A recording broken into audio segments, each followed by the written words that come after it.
The history of computers is not just the story of a specialized machine. It's also the story of a great idea and the people who made it happen. Many historians place the origin of the modern computer with Charles Babbage. He created the analytical engine in the late 1860s. It was not a computer. My definition of computer is anything that fulfills the four main functions that any computer has, which is computational possibilities, the ability to literally take numbers and do stuff with them, memory, the ability to remember and act upon other parts, storage, and input or output.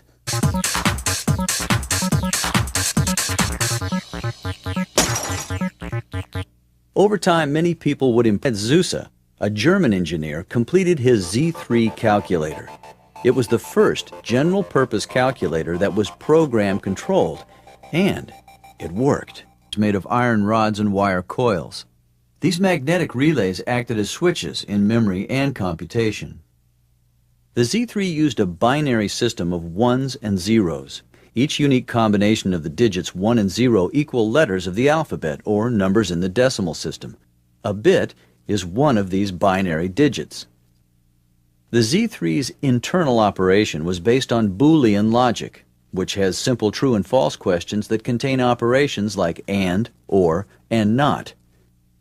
The binary system and Boolean logic are common to nearly all computers today. During the next year or so, I commenced to invent the elements of this structure. Atanasoff completed his computer, the ABC, in the spring of 1942. It had a rotating. Because of World War II, IBM and Harvard were unaware of Zuse's work, so they assumed the Harvard Mark I was the first program-controlled calculator. It was 51 feet long, 8 feet high, and contained 17,468 vacuum tubes. It was primarily used for he sent Lieutenant Grace Hopper to program the Harvard Mark I, and later the Mark II and III. This event created the term debugging a program.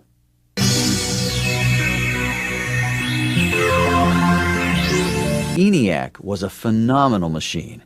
If it was not quite a computer, it was a super calculator. The ENIAC project involved John P. Eckert as chief engineer and John Mauchly as senior consultant.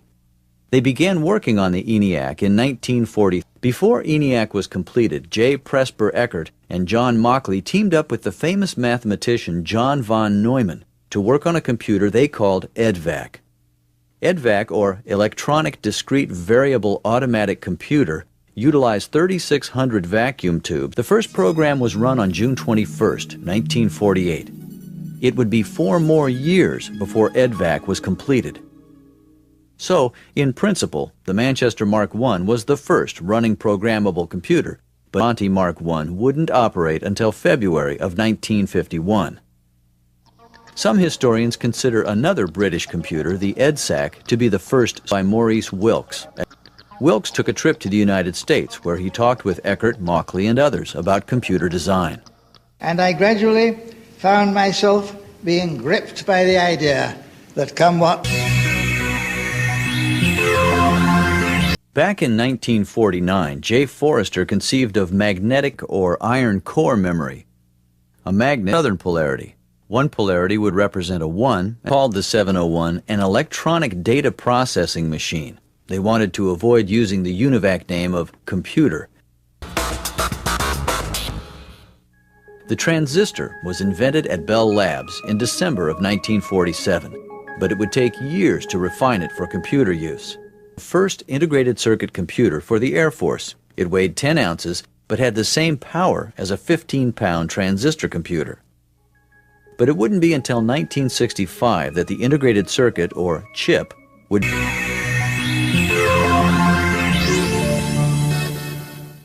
As integrated circuits became smaller, it was realized that an entire computer could be placed on a chip.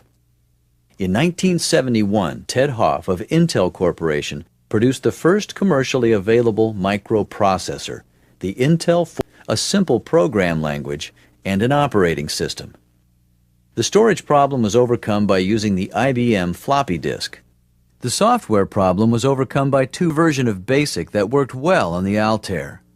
Gates and Allen formed a software company called Microsoft. The operating system for the PC was provided by Gary Kildall.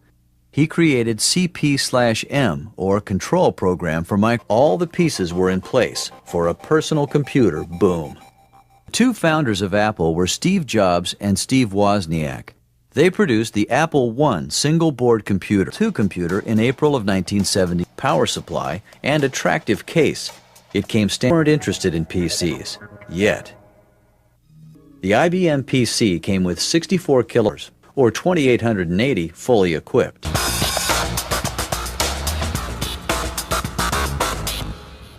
Sales of all PCs were high, and everyone was making money through most of 1983. But it didn't last long. By late 1983, computers came up with a risky plan. They put the fate of the company on one product. In January of 1984, Apple was like an electronic office and was user-friendly. Susan Kare was the graphic artist that gave the Mac that friendly look. She created its various icons, such as the grab hand, pointer, and watch. The mouse was... It all sort of unfolded for me in a period of about 4 or 5 minutes. The Mac seemed revolutionary, but most of its features had been invented or developed years earlier, primarily at the Xerox Palo Alto Research Center. Xerox answered Apple with an operating system for their PUs and more in demand, because there were more programs being written for IBM-compatible PCs. In the years that followed, computers continued growing in power, decreasing in cost, and PCs, and even wristwatch PCs. And of course, cell phones. The ARPANET was a system for scientific computers to share data. Eventually, this led to the Internet, which is a worldwide communicate with a human like a human. Someday we might have a computer friend. By people, I assume you mean person. Requires a huge amount of memory. Holographic memory is one option. A piece of plastic the size of a CD holds 4 ions as bits. A quantum computer has a quantum bit, or a qubit. Unseen, specialized computers surrounding you and working together to serve you.